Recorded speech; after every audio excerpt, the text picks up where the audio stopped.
Hello everyone and welcome to another edition of Studio 90 Extra Time. Today we're joined by USWNT midfielder Carli Lloyd. Thank you. That was a loud one. It's good. Carli, thanks for being here. How is the tournament going so far? I think it's going great. I think, you're seeing a lot of goals scored, but I think they're quality goals. That we're getting on the end of crosses. We're moving the ball really well. 1 and 2 touches. We're keeping the ball flowing. And I think, we're going to see some good stuff coming up for the next game. Compare this to the 2010 tournament. In that qualifying tournament in Cancun, the team struggled to kind of find the rhythm of the event. Here you guys seem to have hit the ground running. I think we're doing really well. I think there's good things. People are excited. The 2010 qualifying, it was a bit tough, but we made it interesting, and we're not going to make it interesting. Well, we can't. We don't have a second chance, so we're getting it done.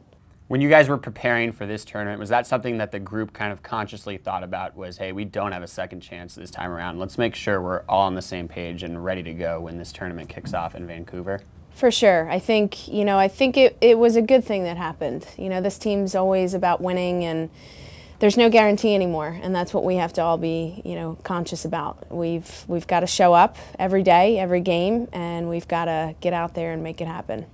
Switching gears a little bit, Clint Dempsey, men's national team player, recent athlete of the year, just got on Twitter, and I saw one of his first tweets was actually to you, talking about how much he liked your game.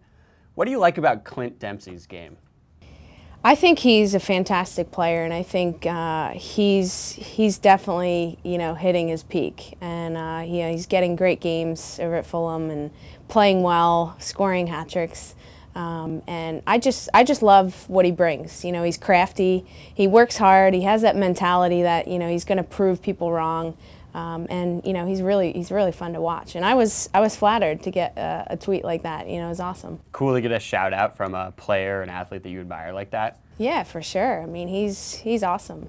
We talked to Shannon Box earlier in the week about the new formation that you guys are playing and kind of the different roles that she has in that kind of 2 center midfielders in front of the back 4. Does that involve a different role for you, and how are you adjusting to that? It is a little bit different. I think, in a year earlier than this, I was kind of trying to do both roles, that number 10 spot where Lauren Cheney's been mostly playing, and, be a central midfielder, and it was tough. So for me now, Boxy is the one that's sitting a little bit more, changing the point of attack, just doing what she's great at, and she's been doing great. We've been enjoying playing together, continuing to do that. So I think right now I can have the freedom to go up a little bit higher on the field. I can get myself in the box. Pia's encouraging me to get into the box. To make runs in behind the back line and just keep it simple. I think what I'm really working on is just that 1 and 2 touch rhythm to get everybody involved and, just to be a linker out there. Just keep everything simple, and then when something opens up, I can display some magic. You talk about getting into the box and getting on the end of attacking plays. The last game, you were on the end of a diving header, which was pretty awesome. Talk about that play and how you decided to get your head on that. Well, I think, I'm decent in the air, and I think I really haven't displayed that as much, and I think I can, more and more as games go on. I think, I was kind of, in the last couple of years, just hanging out outside the box, but, now I'm really just ready to just, fly into there, and that's what I did. It was a great service by Kelly. I was in the right spot, and, just had a diver to get at the end of that.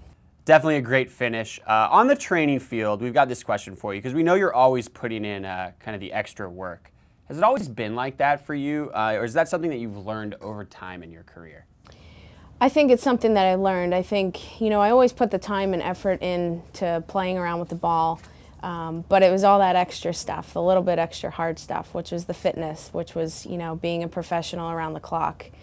It's not just going to training for a couple hours, it's making sure that I'm hydrated and eating well and getting sleep. So I think when I first started training with my trainer, who's now the Atlanta beat coach, I've been with him for 10 years, I think he's really kind of amped that work ethic in me, that blue-collar mentality of just, you know, I've got to get after it day in and day out. And I think that that's what is going to make me successful, and that's what's going to help the team out as well. You're talking about getting after it day in and day out. Has that come easier over time, or is it still, do you still find yourself, you know, every morning having to be like, okay, let's get out and do this? I mean, there's certain days, you know, after a double day and then the next day of another double day or something, it's definitely hard. But it's so important, what I've learned getting older and gaining more experience, is the more focused you are in everything that you do, makes it so much easier. You know, even if you are a little sore, fatigued, just going out there and focusing on a passing pattern, or, you know, focusing on what you need to do that day makes it a lot easier. It's, you know, this game's a mental battle, and that's the most important thing.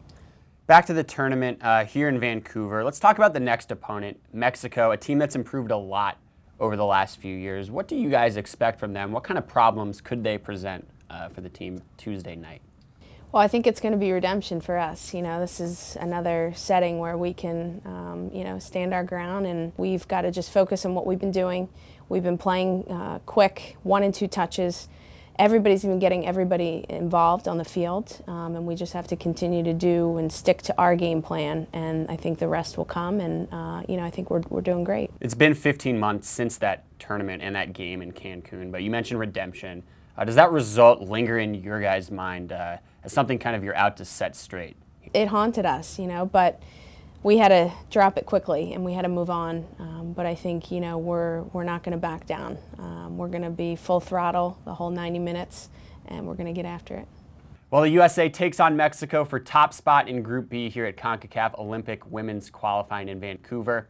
You can watch that game at 10:30 p.m. Eastern Time on Universal Sports Network, CONCACAF.com, and UniversalSports.com. Carli, thanks for being on Studio 90 Extra Time. Thanks for having me.